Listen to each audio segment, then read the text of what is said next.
Cipher case میں خان صاحب کو اور شاہ محمود قریشی صاحب کو 10 سال قید کی سزا سنائی گئی ہے.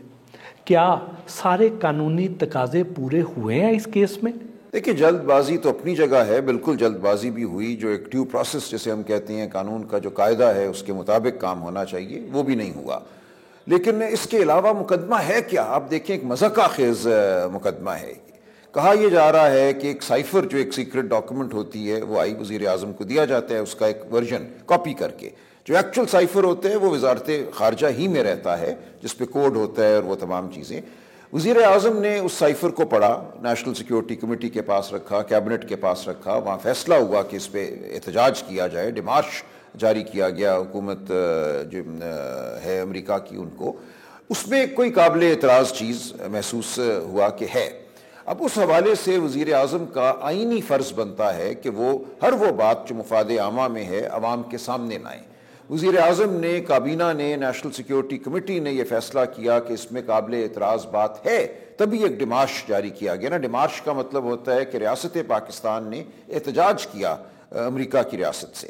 اب اس میں کیا لکھا تھا وہ وزیر اعظم نے اپنے الفاظ میں عوام کو بتانا مناسب سمجھا. یہ ان کا آئینی حق ہے. اس میں لکھا ہوا ہے کہ وہ عوام کو مطلع رکھیں گے ہر اس معاملے سے جو وہ سمجھتے ہیں مفاد عامہ میں ہے. لہٰذا انہوں نے یہ بتایا جو ان کی سمجھ تھی، دانست تھی، اور غالباً یہ درست تھی کہ اس میں ایک قسم کی ایک تنبیہ ہے اس کے اندر. اس میں ووٹ آف نو کانفیڈنس ہونے سے پہلے ہونے والے ووٹ آف نو کانفیڈنس کے حوالے سے گفتگو ہو رہی ہے، اور ایک آپ کہہ لیجئے خواہش کا اظہار کیا جا رہا ہے. اب یہ عوام کو بتانا کس طرح جرم بنتا ہے؟ دنیا کے کسی قانون میں یہ جرم نہیں ہے. ہمارا آفیشل سیکرٹس ایکٹ اس کو جرم قرار نہیں دیتا. ہمارے آفیشل سیکرٹس ایکٹ کے تحت رولز ہیں، باقاعدہ گائیڈ لائنز ہیں جن میں اجازت ہے پیرافریزڈ فارم میں کسی بھی دستاویز کا جو متن ہے اس کو بیان کرنے کی، جہاں وزیر اعظم سمجھیں کہ ایسا کرنا مناسب ہے، کابینہ سمجھے کہ ایسا کرنا مناسب ہے. لہٰذا ایک مکمل طور پہ مذاق خیز یہ مقدمہ ہے. کوئی سیکرٹ کوڈ کسی کو نہیں بتایا گیا، کسی دشمن ملک کو کوئی خفیہ دستاویز نہیں دی گئی. قانون یہ نہیں کہتا، قانون صرف یہ کہتا ہے کہ خفیہ معلومات آپ نے کسی دشمن ملک کو نہیں دینی. کس دشمن ملک کو خفیہ معلومات دی گئیں؟ اس لیے اس مقدمے کا کوئی سرے سے جواز ہی نہیں ہے. سابق سیکرٹری خارجہ شمشاد احمد خان کہتے ہیں کہ سائفر تو ایک پبلک ڈاکومنٹ ہوتا ہے اور عوام کے ساتھ یہ شیئر کیا جانا چاہیے ان کے ملک کے خلاف کون سازش کر. بالکل درست ہے یہ بات. دیکھیے سائفر ایک سفیر بھیجتا ہے، اس سفیر نے یہ سمجھا کہ میں اس کو ایک خفیہ دستاویز کے طور پہ بھیجوں. اب اس سفیر کی جو دانست ہے وہ حتمی نہیں ہے. اس کے بعد کابینہ نے دیکھنا ہے، اس کے بعد وزیر اعظم نے دیکھنا ہے کہ جس سائفر کا جو متن ہے اس کو ہمیں بیان کرنا ہے کہ نہیں کرنا. عوام الناس کو علم ہونا چاہیے کہ نہیں ہونا چاہیے کہ ملک کے خلاف اگر انہیں لگتا ہے کہ کوئی ایسا عمل ہے، میں سازش کا لفظ نہیں استعمال کرتا، ایسا عمل ہے جس کے حوالے سے عوام کو معلوم ہونا چاہیے، تو کون سا جرم ہے اس میں؟ بانی چیئرمین پی ٹی آئی کی سزا کا الیکشن پر کتنا کوئی اثر نہیں. اثر اگر ہے تو بہت مثبت اثر ہے پی ٹی آئی کے ووٹر کے حوالے سے. کل میں حلقے میں گیا ہوں، لوگوں سے بات ہوئی ہے، لوگ دیکھ رہے ہیں کہ ایک مسلسل ناانصافی ہو رہی ہے، مسلسل عدالتوں کو، عدالتی عمل کو استعمال کیا جا رہا ہے سیاسی مقاصد کے لیے، اور لوگ اس کا جواب دیں گے 8 فروری. کیا یہ ترازو کے پلڑے برابر کیے گئے ہیں جیسا کہ مریم نواز ڈیمانڈ کیا کرتی تھیں؟ نہیں، ایسے نہیں ہوتا. ہر ناانصافی ہوتی ہے. یہ نہیں ہوتا کہ ماضی میں اگر کوئی ناانصافی ہوئی تھی، اگر مان بھی لیا جائے کہ ناانصافی ہوئی تھی تو اس کی وجہ سے آج پھر قانونی عمل کو، عدالتی عمل کو استعمال کرنا چاہیے ایک اور ناانصافی کے لیے. یہ تمام ناانصافیاں جو ہیں یہ تہ در تہ عوام کا جو اعتماد ہے ریاست پر اس کو ٹھیس پہنچاتی ہیں. اس سے اور کچھ نہیں ہوتا. آپ پہلی بار الیکشن لڑنے جا رہے ہیں اور آپ کے مد مقابل پی ٹی آئی کے سابق رہنما اور اب نون لیگ اور آئی پی پی کے مشترکہ امیدوار اون چودھری مقابلے پر ہیں، تو اس الیکشن کو آپ کیسا دیکھ رہے ہیں؟ دیکھیے میں ان کو تو بالکل نہیں جانتا. آپ نے رہنما کا لفظ استعمال کیا، مجھے نہیں پتا رہنما تھے یا نہیں تھے، اور میں بالکل سچی بات کر رہا ہوں، ان کے پس منظر کو، ان کے پیشے کو، ان کی سوچ کو کسی بھی چیز سے واقف نہیں ہوں. مجھے جو حلقے میں جو رد عمل ملتا ہے وہ تو بہت ہی مثبت ہے. لوگ بھی ان کو نہیں جانتے. تو آپ کو کیا آزادانہ الیکشن مہم چلانے کی اجازت نہیں مل رہی ہے؟ دیکھیں خوف کا بالکل ایک عالم ہے اس وقت. جو بھی ہمیں ملنے آتا ہے، جو ہمیں مدعو کرتا ہے کسی الیکشن کے حوالے سے ایکٹیویٹی پہ اس کو اٹھا لیا جاتا ہے، اس کو ہراساں کیا جاتا ہے. تو یہ تو فری اینڈ فیئر ماحول بالکل نہیں ہے. منظم طریقے سے ہمارے پوسٹر، بینر، فلیکسز جو ہیں ان کو اتارا جاتا ہے. تو یہ کون یہ کر رہا ہے؟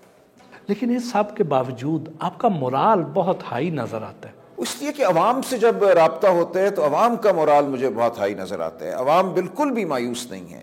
عوام پاکستان کو فلاح کی جانب بڑھتا دیکھ رہے ہیں اور دیکھنا چاہتے ہیں، اور وہ جانتے ہیں کہ ان کا ووٹ جو ہے اس میں ایک کلیدی کردار ادا کرے گا. تو عوام سے انٹریکشن جو ہوتا ہے جب گلیوں میں، بازاروں میں ہم جاتے ہیں، اسی کی وجہ سے حوصلہ قائم رہتا ہے، بلکہ بڑھ جاتا ہے. اب چونکہ بلے کا نشان تو آپ کی پارٹی کے پاس نہیں ہے، آپ کے امیدوار مختلف انتخابی نشان کے تحت آزاد حیثیت میں الیکشن لڑ رہے ہیں، اس کا آپ کی پارٹی کو کتنا اثر پڑے گا، کتنا فرق پڑے گا؟ جی میں نے عرض کیا نا، یہی اس الیکشن میں ہمارے لیے بڑا ایشو ہے.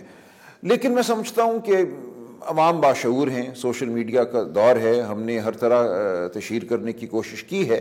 اب میں قومی اسمبلی کے حلقہ NA 128 سے الیکشن لڑ رہا ہوں. میرے نیچے 5 صوبائی اسمبلیوں کے حلقے جو ہیں آتے ہیں، ان کا کسی کا آدھا حصہ، کسی کا 3/4 حصہ، اور ہر جگہ نشان مختلف ہیں. تو ظاہر ایک مشکل تو ہے. ہم جب اپنے بینر، پوسٹر چھپاتے ہیں، اس میں ہمیں 2 نشان چھپانے پڑتے ہیں. عوام کو باور کرانا ہی اصل مسئلہ ہے، اور مجھے لگتا ہے یہ ہو گیا ہے. ہمیں جو یہ 3 ہفتے ملے ہیں اس میں ہم نے عوام تک رسائی حاصل کی ہے، اور مجھے امید ہے کہ الیکشن والے دن ہمارے نشان کو ہمارے حلقے کی حد تک پہچانا جائے گا. لیکن یہ ایک بہت بڑا سانیہ ہے پاکستان کی جمہوریت کے لیے. ایک بہت بڑی پارٹی کا نشان چھن جانا ہے. پارٹی کی روح ہے اس کا انتخابی نشان. تو یہ ظاہر ایک سانیہ ہے، لیکن اس سانیہ کے باوجود ہم آگے بڑھ رہے ہیں. تھوڑا ماضی کی طرف جاتے ہیں. بچپن کہاں گزرا، تعلیم کہاں حاصل کی، کیسا بچپن تھا؟ دیکھیے، بچپن میرا لاہور ہی میں گزرا. میری پیدائش اور میری جو پرورش ہے وہ لاہور شہر ہی میں ہوئی. یہ علاقہ جو ہے، شروع کے دن جو تھے وہ وائٹ ہاؤس لین جو زمان پارک کا ایک علاقہ ہے، وہاں گزرے.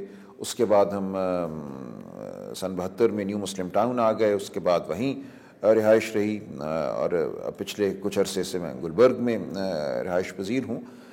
تو بچپن ٹھیک گزرا. اسکول لاہور شہر میں ہی گئے، ایچسن کالج تعلیم ہوئی. اس کے بعد اعلیٰ تعلیم کے لیے ملک سے باہر گیا، برطانیہ کی کیمبرج یونیورسٹی، پھر برطانیہ ہی میں لنڈن یونیورسٹی گیا، اور اس کے بعد امریکہ میں ہارورڈ لاء اسکول.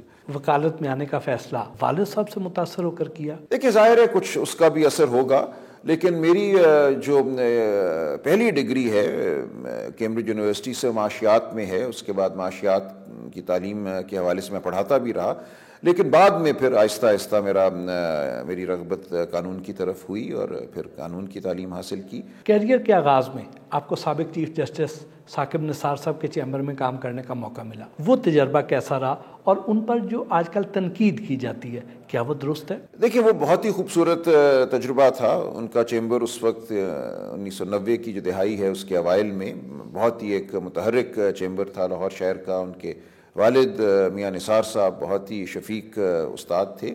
تو بہت ہی خوشگوار وہ ایک دور تھا. طور چیف جسٹس جو انہوں نے کیا، میں اس کا ناقد رہا ہوں، اور میرا خیال ہے وہ خود بھی اب اس حوالے سے کچھ رائے رکھتے